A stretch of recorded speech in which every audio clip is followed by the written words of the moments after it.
The following exercises for your upper chest or your pectoral muscle and also a little bit of your back.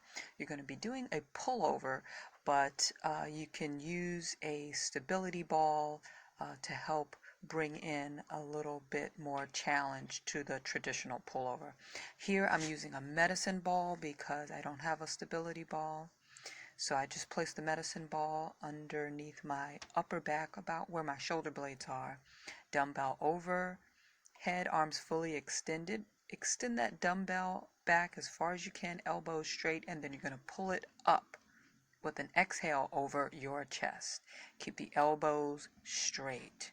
Pull your belly button in while doing this. You could also use a foam roller, like I am here if you don't have a medicine ball or a stability ball. And you can also add an additional challenge by pushing your hips up into the air as much as you can. You'll find that the back of your thigh muscles, your hamstrings, really work hard here when you push your hips up into the air.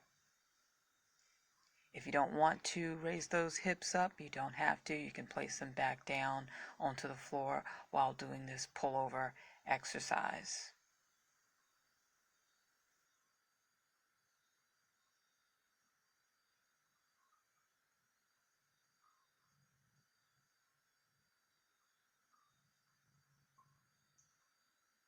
Thanks so much for watching. Please like, share, and subscribe for more exercises.